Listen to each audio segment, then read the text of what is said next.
Graph plot किए, how we will come to know that कि whether the given pair of linear equations will have unique solution और no solution और infinitely many solution. तो hi everyone, how are you? Hope you all are well and doing well. Dear children, in today's class I am going to explain you the next exercise of chapter 3, that is pair of linear equations in two variable from class 10th standard NCERT math book. Dear children, in the previous class we have discussed that what is pair of linear equations in two variable and how it is different from a linear equation in one variable, and we have done the sums also given in exercise 3.1. तो आज के class में मैं आपको 3.2 बताऊंगा और आज हम लोग समझेंगे कि बिना ग्राफ प्लॉट किए how we can know that कि whether the given pair of linear equations will have unique solution और इनफाइनाइटली मेनी सॉल्यूशन और नो सॉल्यूशन। तो बने रहिएगा वीडियो के साथ एंड हम लोग अभी वीडियो को शुरू करेंगे और सवाल को समझेंगे। सवाल को समझने से पहले मैं टॉपिक को एक्सप्लेन करूंगा, but before we start the topic let me give my introduction to you that I am Digambar Mishra and you are watching my YouTube channel. और इसी तरह से मैथ्स रिलेटेड वीडियो देखने के लिए if you are new to my channel please do subscribe the channel. So let's start the video. So children, इसके लिए हम लोग लेते हैं जो इक्वेशन का जनरल फॉर्मेट होता है, स्टैंडर्ड फॉर्म, वो मैं यहाँ पर लिख रहा हूँ। So let the first equation is a1x plus b1y plus c1 is equal to 0, and the second equation is a2x plus b2y plus c2 is equal to 0, right? So this is equation number 1 and this is equation number 2. But when you will do the sums related to this thing, then in the place of a1, b1 and c1 you will get the numbers. So there will be numbers like 2x plus 3y minus 7 is equal to 0. So the equation will be given in this form. So dear children, to know that whether this pair of linear equations in two variable will have unique solution or infinitely many solutions or no solution, first we need to find the value of a1 by a2, then b1 upon b2 and then c1 upon c2. Okay, now there will be three cases. जब हम लोग इसके value को निकाल लेंगे तो तीन situation आपके पास आ सकते हैं। केस नंबर 1 में ये हो सकता है कि a1 अपॉन a2 जो है वो b1 अपॉन b2 के बराबर नहीं होगा, यानी कि a1 upon a2 is not equal to b1 upon b2। Second case ये हो सकता है, केस नंबर 2, कि a1 upon a2 b1 upon b2 के बराबर आ जाए और ये c1 अपॉन c2 के भी बराबर आ जाए, यानी कि तीनों का तीनों जो है वो इक्वल हो जाएगा।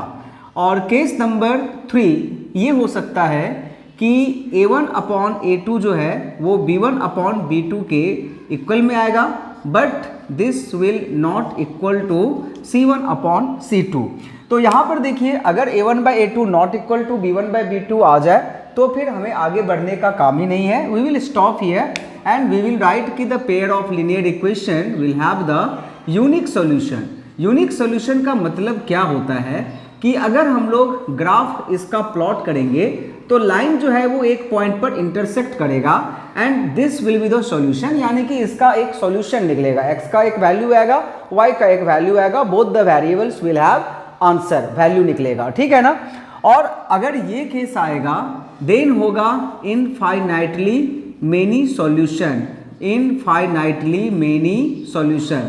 तो इस केस में मेनी सॉल्यूशन होंगे और इसका मतलब ये हुआ कि if you draw a graph line, एक लाइन ये हुआ तो दूसरा लाइन इसी के ऊपर कोइंसिडेंट हो जाएगा, यानी कि we can see that there are multiple number of many infinite number of points of intersection, और इस केस में जो है वो नो सॉल्यूशन निकलेगा।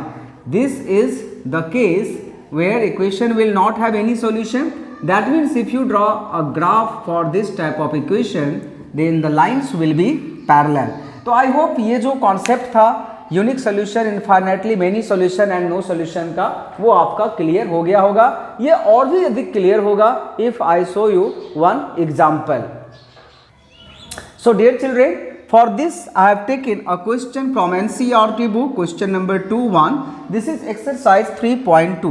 So dear children, to know that whether this pair of linear equation is having a unique solution or infinitely many solution or no solution, let's do some working here. तो इसके लिए we need to find the value of a1 upon a2. तो यहाँ देखिए a1 का value क्या है, 5 है, और this is a1 and this is a2. तो a1 और a2 का वैल्यू क्या है यहाँ पर, 7 है. So this is 5 upon 7, right. Now b1 upon b2 का वैल्यू क्या होगा, b1 is -4 and b2 is 6. That means -4 upon 6, and if you reduce then it will be -2 upon 3. And if you find here c1 by c2, हालांकि इसका तो ज़रूरत यहाँ पर नहीं होगा. वो इसलिए नहीं होगा क्योंकि यहाँ पर क्लियरली हम लोग देख रहे हैं कि 5/7 is not equal to -2 upon 3. तो अगर a1/a2 b1/b2 के बराबर में नहीं आए तो फिर c1/c2 का रोल जो है वहाँ पर ख़त्म हो जाता है, उसका कोई ज़्यादा इंपॉर्टेंट रोल नहीं रहता है ना.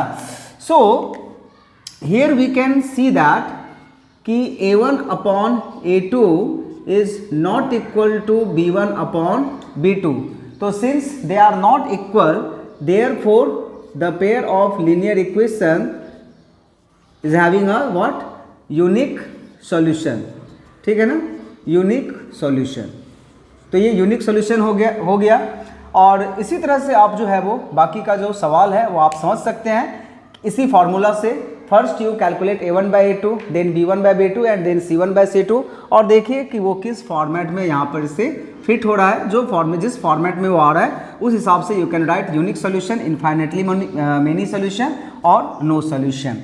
So children, I hope that today's topic is clear to you.